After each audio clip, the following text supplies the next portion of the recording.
The case was listed as Semenya versus Switzerland. It took the European Court of Human Rights more than 1 year to reach its judgment. But this week, on Thursday, July 10, 2025, the Grand Chamber of the Court, meaning all 17 judges, held by 15 votes to 2 that the South African runner, a former Olympic and world champion in the 800 metres, Caster Semenya, had not been given a fair hearing at the Swiss Federal Tribunal, also known as the Swiss Supreme Court. That judgment is the culmination of a 15-year struggle, legal, personal and political, for South Africa's Caster Semenya, who has always fought for her right to run as a woman, but cannot do so under World Athletics' special regulations for DSD athletes, athletes with differences of sex development. There are those who say that this week's court decision is meaningless, given Caster Semenya is still unable to run. But you will hear today why the repercussions of this case are far-reaching. I can never question myself because I know myself. And when I was questioned, I was like, okay, if you feel like I'm not enough, I'm going to show you I'm enough. And it's not up to you, for me, what makes you think, anything you think about me, shake me, because you don't make me, you understand? This is such an important decision, not only for Caster, but for athletics worldwide. And for Caster, because it's given her back her dignity, it's vindicated what she's fought for. For her to achieve in the highest court that one can get is the pinnacle of victories. It was initially Caster's journey about her being able to run again. Then it moved on to becoming Caster speaking on behalf of other women and girls who were impacted by these regulations and their right to run as women.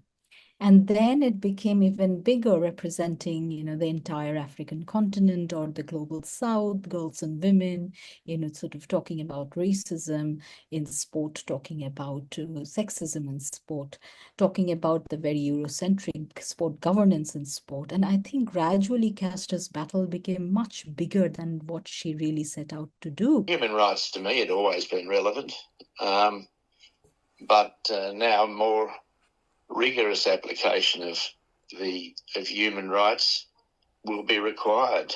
This is just a new test and a new requirement that the European Court of Human Rights has decided to impose. And that's really remarkable because, Court of Arbitration for Sport and then SFT said nothing so far about the content, but only commented on the procedural aspect of any judgment in the CAS. But now they will be bound to comment when it comes to human rights cases in CAS. And if it is referred to the Swiss Federal Tribunal, they will be bound to make a more substantive review of the judgment from CAS. This is really big. This is what human rights defenders and people concerned about sport and human rights have been waiting for. So I think this really is something that we need to be very grateful about to Caster Semenya, who has endured more than 15 years of scrutiny and public humiliation. But this is where she has got us to. And Tracy, we're not blind to what is going on outside in the world of politics either, and the pressures that come from a different scenario to where we first started, people's thinking and leadership veins which are out there on a very conservative thinking. So the battle won't be an easy one, but it's worth the fight, as it always is. I'll make sure that I fight for what is right. So for me, I see myself as someone who's going to come, influence right decision making, influence athletes to open up about things that they don't like, face reality. They must not be scared if they're not happy, because at the end of the day, it's us who make sure that this organization runs. Without athletes, there's no organization.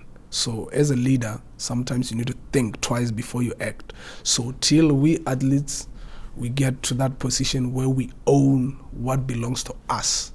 We own performances. We're the ones who fill up the stadium, not the leaders. You must remember that each and every individual as a leader who thinks you own this. You don't. If we walk out, if we boycott anything, we say we don't run, then there's no athletics, there's no football, there's nothing. So before you even think twice, before you even do anything, think twice. Act in the best interest of the athletes. That's me. I'm gonna be advocating for athletes. I'm gonna be advocating for young girls, particularly because we don't want to face what I face. We don't want these young girls face what we have faced. So that's me for you. If you think you can get rid of me, now, good luck with that.